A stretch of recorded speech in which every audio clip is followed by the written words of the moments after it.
Mapagpalang gabi po sa bawat isa sa atin. Welcome po sa ating quiet time.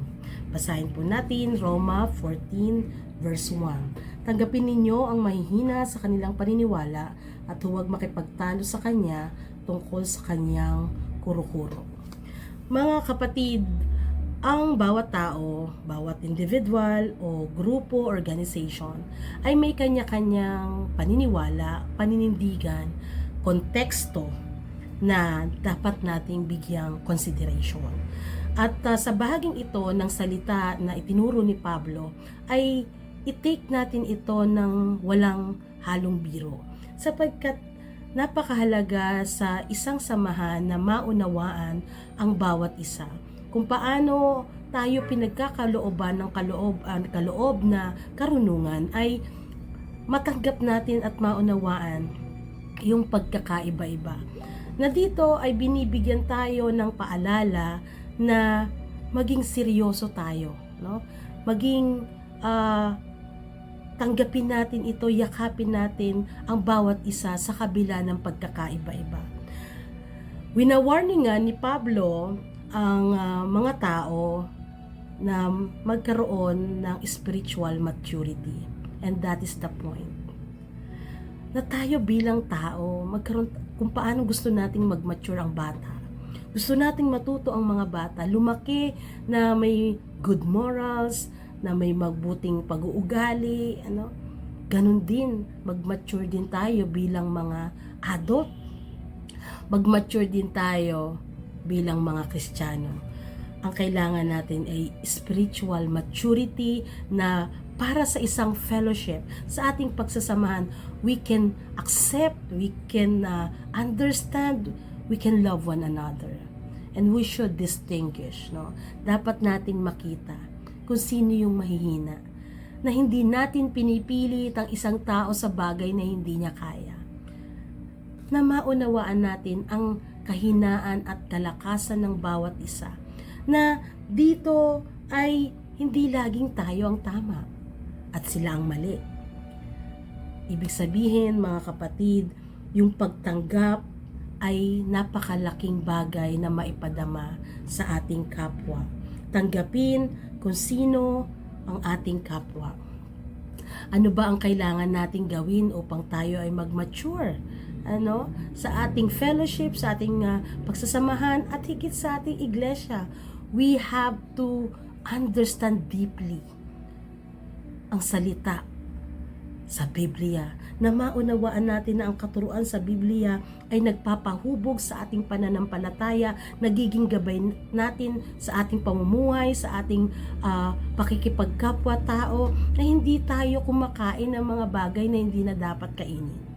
So, para mag-mature tayo, para maging healthy ang ating buhay, we have to receive God's blessing, yung salita ng Panginoon, na tayo ay maglingkod, gumawa, makipagkapwa-tao, bilang mananampalataya ay iwasan natin yung pagtatalo-talo sapagkat hindi tayo lalago, sapagkat ang pagiging tao, ang pamumuhay Kristiyano ay hindi tungkol sa pagdedebate, hindi pagkilala kung sino ang tama o mali, kundi ang pinapahalaga natin dito ay ang relasyon natin sa Panginoon at ang relasyon natin sa bawat isa. Na nakikita na tayo ay tagasunod ni Kristo habang tayo ay may maayos na relasyon sa ating kapwa. Na ang mga mananampalataya ay naniniwala sa iisang Diyos. Tayo, ituon natin ang ating puso, ang ating paningin sa ating Panginoong Hesus na siyang tumawag sa atin, na siyang tumanggap sa atin, na siyang nais niya ay maging kabilang tayo sa kanyang bayan. Mga kapatid, make a difference sa biyaya ng Diyos. Kaya sa ating pagbubulay-bulay, tanggapin natin, matutunan natin tanggapin at unawain ang bawat isa, na magkaroon ng maayos na relasyon, komunikasyon, at iwasan ang pagtatalo-talo, kundi mag-usap, maglingkod, magmisyon, magministeryo ng may pag-ibig sa ating puso.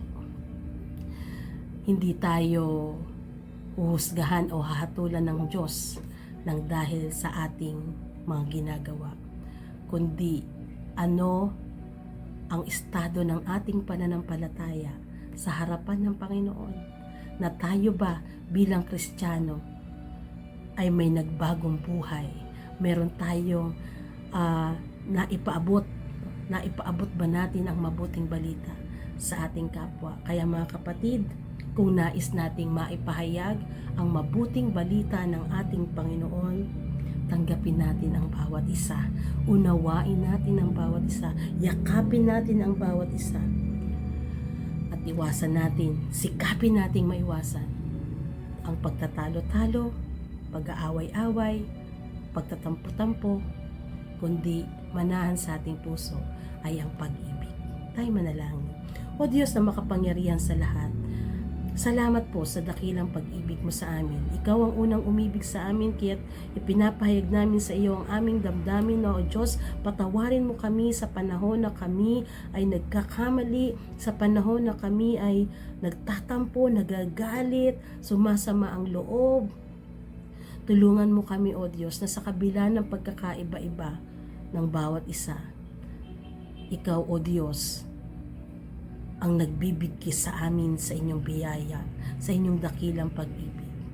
Kaya tulungan mo kami na maipahayag ang mabuting balita sa pamagitan ng maayos na relasyon, mapayapang organisasyon, at nagkakaisang iglesia bilang iyong mga tagasunod.